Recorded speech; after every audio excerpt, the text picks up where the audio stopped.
Hello friends, ಮತ್ತೊಮ್ಮೆ ತಮಗೆಲ್ಲರಿಗೂ ನನ್ನ ಚಾನಲ್ಗೆ ಸುಸ್ವಾಗತ ಕೋರ್ತಾ ಈ ದಿನ ನಾವು 7ನೇ ತರಗತಿಯ ಗಣಿತ ಪ್ರಕಾಶ ಚಾಪ್ಟರ್ ನಂಬರ್ 4 ಅಕ್ಷರ ಸಂಖ್ಯೆಗಳ ಉಕ್ತಿಗಳ ಮುಂದಿನ ಒಂದು ವಿಡಿಯೋ ನೋಡೋಣ. ಈ ಹಿಂದಿನ ಎಲ್ಲ ವಿಡಿಯೋಸ್ಗಳು ಆಲ್ರೆಡಿ ನನ್ನ ಒಂದು ಚಾನಲ್ನ ಪ್ಲೇಲಿಸ್ಟಲ್ಲಿದೆ. ಸೊ ಅಲ್ಲಿ ಹೋಗಿ ನೋಡ್ಕೊಬೋದು. ಆಲ್ರೆಡಿ ಅಧ್ಯಾಯ 5 ಕೂಡ ಅಪ್ಲೋಡ್ ಆಗಿದೆ, ಅದನ್ನು ಸಹ ನೋಡಬಹುದು. ಸೊ ಫ್ರೆಂಡ್ಸ್, ಇಲ್ಲಿಯವರೆಗೆ ಚಾನಲ್ನ ಸಬ್ಸ್ಕ್ರೈಬ್ ಮಾಡಿಲ್ಲ ಅಂತಂದರೆ ಪ್ಲೀಸ್ ಸಬ್ಸ್ಕ್ರೈಬ್ ಮಾಡಿ, ಲೈಕ್ ಮಾಡಿ, ಶೇರ್ ಮಾಡಿ. ಸೊ ಬನ್ನಿ, 101 ಪುಟ ಸಂಖ್ಯೆ. ತಪ್ಪನ್ನು ಗಮನಿಸಿ, ತಪ್ಪನ್ನು ಸರಿಪಡಿಸಿ. ಕೆಲವು ಬೀಜೋಕ್ತಿಗಳ ಅಂತಂದರೆ ಇಲ್ಲಿ ಕೆಲವೊಂದು ಬೀಜೋಕ್ತಿಗಳನ್ನು ಕೊಡಲಾಗಿದೆಯಂತೆ, ಅದರೊಳಗಡೆ ತಪ್ಪಿದವಂತೆ, ಅದನ್ನು ತಪ್ಪನ್ನು ಗಮನಿಸಬೇಕಂತೆ ಮತ್ತು ಆ ತಪ್ಪನ್ನು ಸರಿನೂ ಪಡಿಸಬೇಕಂತೆ. ಕೆಲವು ಬೀಜೋಕ್ತಿಗಳ ಸರಳೀಕರಣಗಳನ್ನು ಮುಂದಿನಂತೆ ಮಾಡಲಾಗಿದೆ. ಬಲಭಾಗದಲ್ಲಿರುವ ಬೀಜೋಕ್ತಿ ಸರಳೀಕೃತ ರೂಪದಲ್ಲಿರಬೇಕು. ಅವುಗಳಲ್ಲಿ ಪ್ರತಿಯೊಂದನ್ನು ಗಮನಿಸಿ ಏನಾದರೂ ತಪ್ಪುಗಳಿದೆಯೇ ಅಂತ ಹೇಳಿಬಿಟ್ಟು ನೋಡಬೇಕಂತೆ. ತಪ್ಪಿದೆ ಅಂತ ನೀವು ಭಾವಿಸಿದರೆ ಏನು ತಪ್ಪಾಗಿರಬಹುದು ಅನ್ನೋದನ್ನು ವಿವರಿಸಲು ಪ್ರಯತ್ನಿಸಿ. ನಂತರ ಅದನ್ನು ಸರಿಯಾಗಿ ಸರಳೀಕರಿಸಿ. ಸೊ ಬನ್ನಿ, ನೆಕ್ಸ್ಟ್ ಪೇಜ್ನಲ್ಲಿ ಇಲ್ಲಿ ಬೀಜೋಕ್ತಿ ಕೊಟ್ಟಿದ್ದಾರೆ, ಅದರ ಒಂದು ಸರಳೀಕೃತ ರೂಪವನ್ನು ಕೊಟ್ಟಿದ್ದಾರೆ, ಸರಿಯಾದ ಒಂದು ಸರಳೀಕೃತ ರೂಪವನ್ನು ಸಹ ಕೊಟ್ಟಿದ್ದಾರೆ. ಸೊ ಬನ್ನಿ, ಇದರೊಳಗಡೆ ಏನಿದೆ ಅಂತ ನೋಡೋಣ. ಸೊ ಬೀಜೋಕ್ತಿ 3a + 2b, ಅದನ್ನು ಸರಳೀಕೃತ ರೂಪವನ್ನು ಮಾಡಿದ್ರೆ 5 ಎಲ್ಲಿಂದ ಬರುತ್ತೆ? 3a ಮತ್ತು 2, 3 ಮತ್ತು 2 ಅಂತ ಕೊಟ್ಟಿರ್ತಿದ್ರೆ ಅದು 5 ಅಂತ ಬರಿಬೋದಾಗಿತ್ತು. ಬಟ್ 3a ಮತ್ತು 2b ಅಂತ ವಿಜಾತಿ ಬೀಜ ಪದಗಳಿದ್ದಾವೆ, ಹಾಗಾಗಿಬಿಟ್ಟು ಇದನ್ನು ಕೂಡ್ಸೋಕ್ಕಾಗಲ್ಲ. ಸೊ ಇದರ ಒಂದು ಸರಿಯಾದ ಪದ ಎಷ್ಟಪ್ಪ ಅಂತಂದರೆ 3a ಮತ್ತು 2bನೇ ಆಗತ್ತೆ. Okay, fine. ನೆಕ್ಸ್ಟ್, ಹಾಗಾದರೆ ಇದು ಏನು ತಪ್ಪು.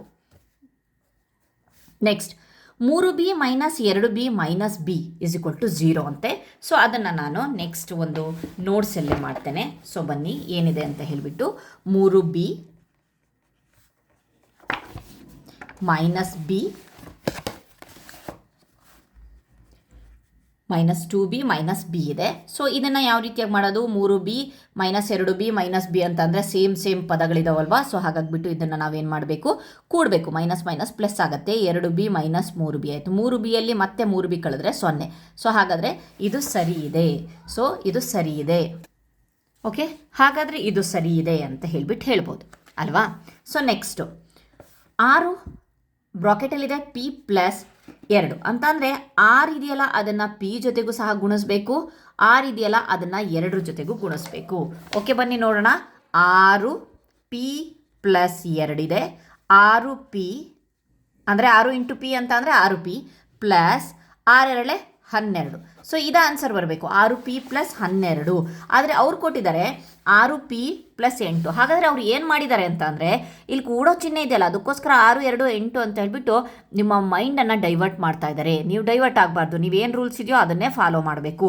ಇದನ್ನು ಇಲ್ಲಿ ಬ್ರಾಕೆಟ್ ಇದೆ ಅಂತ ಅಂದರೆ ಇಟ್ಸ್ ಅಂಡರ್ಸ್ಟುಡ್ ದಾಟ್ ಇಲ್ಲಿ ಮಲ್ಟಿಪ್ಲಿಕೇಶನ್ ಸೈನ್ ಇದೆ ಅಂತ ಹೇಳಿಬಿಟ್ಟು 6, 2 = 12 ಆಗಬೇಕಾಗಿತ್ತು. ಸೊ ಸರಿಯಾದ ರೂಪವನ್ನು ಬರೆಯೋಣ, 6p + 12. Okay, fine. Next 4x + 3y - 3x + 4y. ಬಿಡಿಸೋಣ. ಇದು ಏನು? 4x + 3y - 3x + 4y. Okay, fine. So 4x + 3y ಹಾಗೆ ಬರ್ಕೊಳ್ಳೋಣ. ಮೈನಸ್ ಸಿಂಬಲ್ ಹೊರಗಡೆ ಇರೋದ್ರಿಂದ ಮೈನಸ್ ಜೊತೆಗೆ ಈ ಎರಡೂ ಒಂದು ಉಕ್ತಿಗಳನ್ನು ನಾವು ಗುಣಿಸ್ಬೇಕಲ್ವಾ. ಇಲ್ಲಿ ಏನೂ ಇಲ್ಲ ಅಂದರೆ ಪ್ಲಸ್ ಇದೆ. Minus plus minus 3x bracket ತೆಗಿತಾ ಇದ್ದೀವಿ.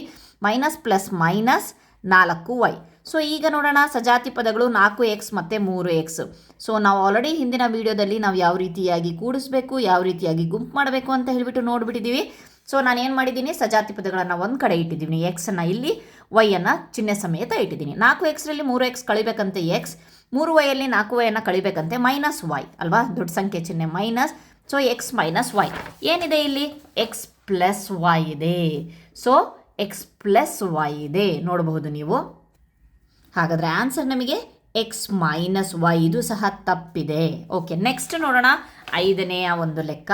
ಸೊ 5ನೇ ಲೆಕ್ಕ 5 - 2 - 6z ಅಲ್ವಾ. ಸೊ ಬ್ರಾಕೆಟ್ ಕರೆ ಬ್ರಾಕೆಟ್. ಸೊ 5 ಇದೆ, ಮೈನಸನ್ನು ಬ್ರಾಕೆಟ್ ತೆಗಿಬೇಕು ಅಂತಂದರೆ ಮೈನಸನ್ನು ಎರಡೂ ಉಕ್ತಿಗಳಿಗೂ ಸಹ ಎರಡೂ ಪದಗಳಿಗೂ ಗುಣಿಸ್ಕೊಬೇಕು.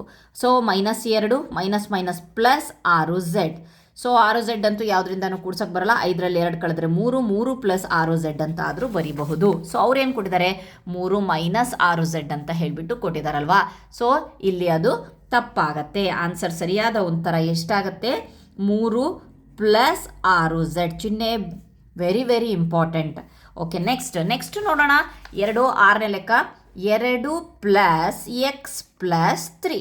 ಇಲ್ಲಿ ಗುಣಿಸೋ ಸಂದರ್ಭ ಬರಲ್ಲ ಮಕ್ಕಳ. ಯಾಕೆ ಅಂತಂದರೆ ಇಲ್ಲಿ ಎರಡು ಪಕ್ಕ ಬ್ರಾಕೆಟ್ ಮತ್ತು ಎರಡು ಪಕ್ಕ ಮಧ್ಯ ಪ್ಲಸ್ ಚಿಹ್ನೆ ಬಂದಿದೆ. ಸೊ ಏನೂ ಇಲ್ಲ ಅಂತ ಅಂದರೆ ನಮ್ಮ ಮಲ್ಟಿಪ್ಲಿಕೇಶನ್ ಇತ್ತು, ಇಂಟು ಚಿಹ್ನೆ ಇತ್ತು ಅಂತ.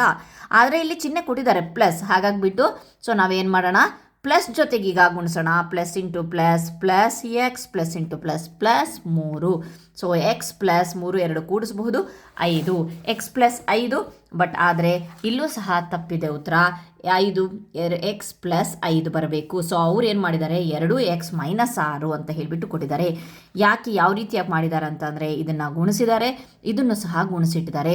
But this is the wrong method. Okay, ಆದರೆ ಇದು ಸರಳೀಕೃತ, ಇದು ಆನ್ಸರ್. ಓಕೆ, ನೆಕ್ಸ್ಟ್ 7 ನೋಡೋಣ. 7ನೇದಲ್ಲಿ ಏನಿದೆ ಅಂತ ಹೇಳಿಬಿಟ್ಟು 2y plus 3y minus 6.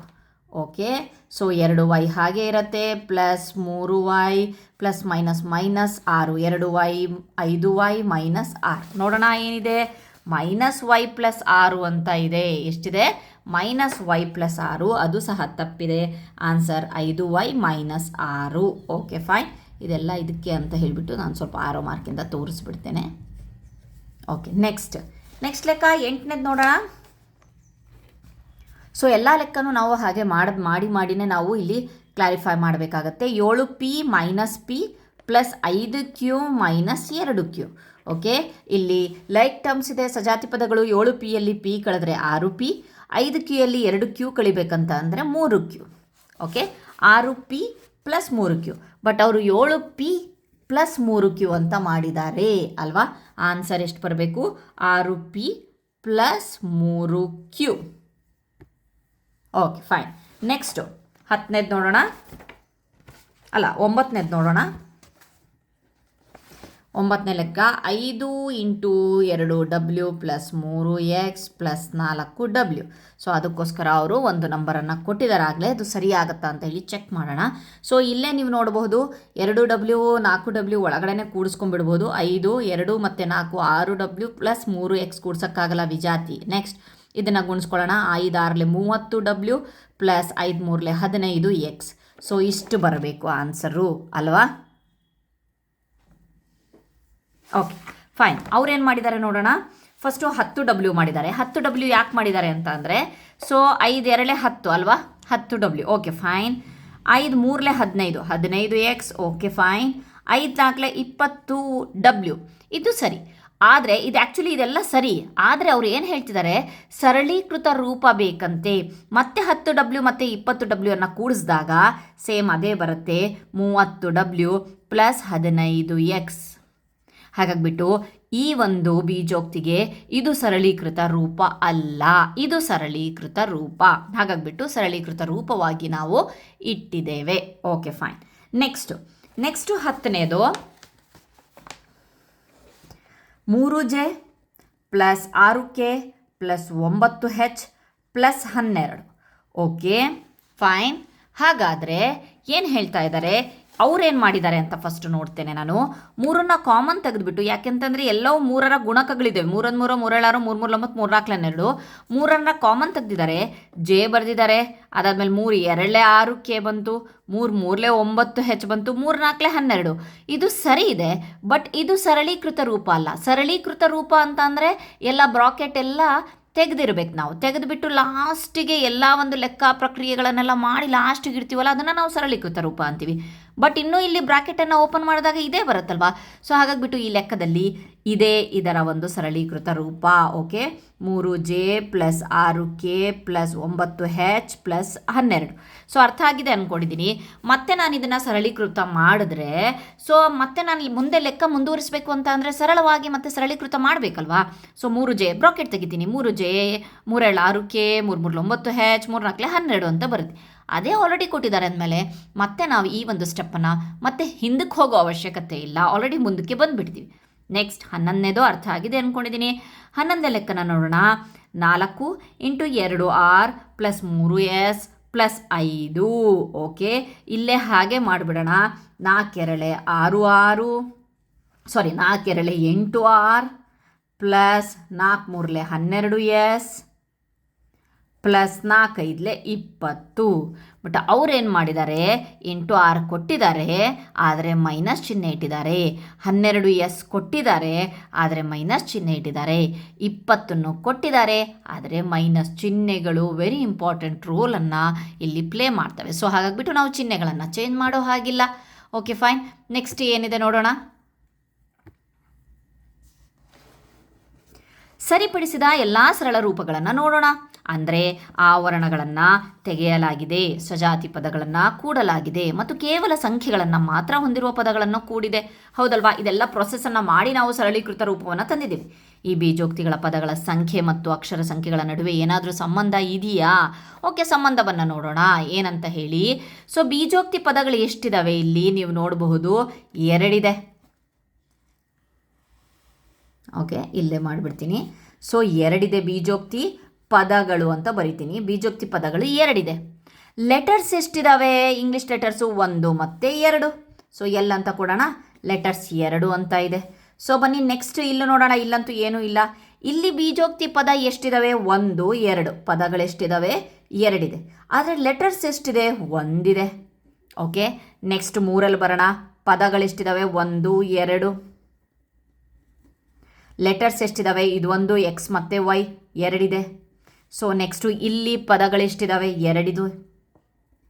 Letters ಎಷ್ಟಿದೆ? 1 ಇದೆ ಅಷ್ಟೇ. ಝಡ್ ಇದೆ, 1 ಇದೆ. ಓಕೆ, ಅದೇ ರೀತಿ ಮುಂದಕ್ಕೆ ಹೋದಾಗ ಇಲ್ಲೂ 2 ಪದಗಳಿದ್ದಾವೆ, ಲೆಟರ್ 1 ಇದೆ. ಸೊ ಇಲ್ಲಿ ಎಷ್ಟಿದೆ? 2 ಪದ ಆದರೆ 1 ಲೆಟರ್ ಇದೆ. ಇಲ್ಲಿ 2 ಪದ 2 ಲೆಟರ್ ಇದೆ. ಸೊ ಇಲ್ಲಿ 2 ಪದ 2 ಲೆಟರ್ ಇದೆ.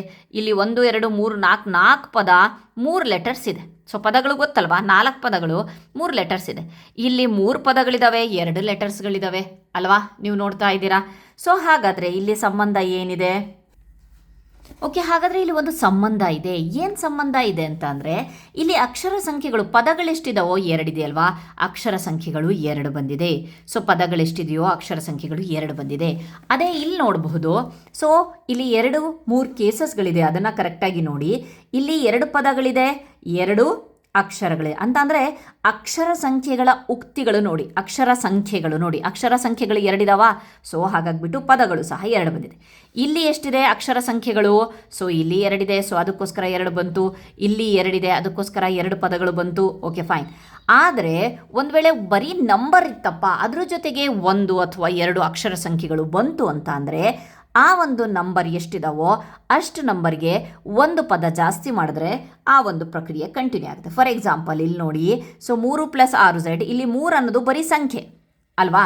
ಸೊ 3 ಒಂದೇ ಒಂದು ಇದೆಯಲ್ವಾ, 1ಕ್ಕೆ ಇನ್ನೊಂದು ಜಾಸ್ತಿ ಮಾಡಿದ್ರೆ 2 ಆಯಿತು. ಹಾಗಾದರೆ ಇಲ್ಲಿ ಪದಗಳೆಷ್ಟು ಬಂದಿದೆ? 2 ಬಂದಿದೆ. ಅರ್ಥ ಆಯ್ತಾ?